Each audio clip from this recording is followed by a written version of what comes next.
sembelit sebab sejak dari muda lepas saya dapat anak pertama saya kita biasalah naik berat badan. So masa zaman itu kita banyak tahu kalau nak kurus kena minum teh herba kan. So saya memang banyak saya beli and kita pergi toilet lama sangat dekat toilet and keluar. Lepas tu happy lah, timbang turun. Tapi sangatlah tak selesa badan tu. Siapa yang pernah cuba mesti tahulah rasanya pun dah lah tak sedap kan. So bila saya dah tak nak cuba teh tu, saya stop. And lama-kelamaan saya perasan saya tak boleh membuang secara natural. Memang tak boleh lah, sangat susah. Lepas tu saya dalam perjalanan tu saya memang saya on off cuba produk. Apa je iklan keluar saya akan cuba. Dulu kita tak ada media sosial untuk belajar, untuk fahamkan. So apa keluar dekat iklan tu kita percayalah. So ia memburukkan keadaan bila saya dah berumur. Lama-lama sembelit memang membuang sangat susah lah. Walaupun saya cuba makan buah, minum air banyak, apa lagi, saya pernah buat jus sayur, still tak percaya. Dan memburukkan keadaan dia.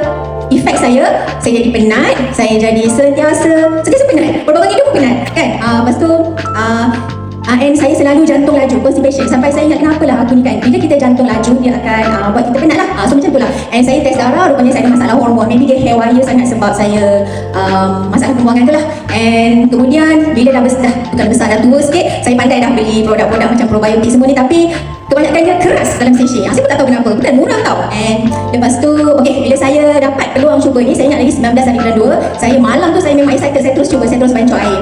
And saya macam mengharapkan keajaiban tau. Sebab sebelum ni, bila kita susah nak membuang, untuk orang Muslim, kita nak sembahyang kan, kita kena jaga wuduk, betul tak? So, kadang-kadang untuk solat 4 rakaat tu pun struggle untuk jaga wuduk. Siapa sembelit kena tahulah. So, pembuangan saya pun tak cantik, kurus je, dan selalu ada false. Kadang-kadang kita rasa macam nak membuang tapi saya tahu belum masanya. Sebab saya selalu pergi toilet, tak ada, hampa tau. Macam perasaan bercinta tapi tak diterima. Macam tu lah lebih kurang. Kemudian bila saya dapat cuba Next Bio tu, first day, saya macam berharap nak saya tunggu apa nak jadi dengan badan aku ni kan. Tak ada apa-apa. So esoknya makan lagi, saya rasa lah, tu perasaan je tak tahulah. Macam perut bergerak, macam ada bowel movement. Tapi belum ada pembuangan lah. So minggu kedua, baru something happen.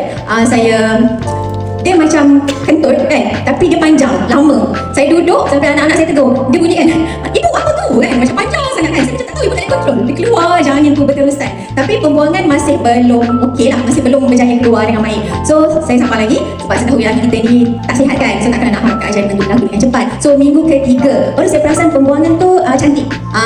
Tahu tak, kita boleh happy tengok benda tu dalam toilet. Kita tengok senyum-senyum. Maksudnya pembuangan najis tu bentuk dia cantik, warna dia cantik. Happy gila, kelakar kan. So macam itulah perasaan saya. And saya perasan apa yang berlaku selepas saya dah mula pembuangan tu baik. Sebab dulu saya ada banyak sangat masalah yang saya tak tahu kenapa dengan diri saya. Saya ada eating disorder. Saya kadang-kadang boleh makan banyak tak berhenti. Lepas tu saya macam kenapa aku tak kenyang kan. Mungkin saya punya signal otak rosak, saya pun tak tahu. And bila saya start makan tu kan, kita bulan puasa, saya perasan saya kurang craving. Sebelum tu saya memang cuba diet, gorengan mana keluar. So saya memang cuba diet sejak Selain Milk Pro keluar kan. Tapi tak berjaya. Berat turun 2 kilo, dia naik balik 3 kilo kan. So struggle.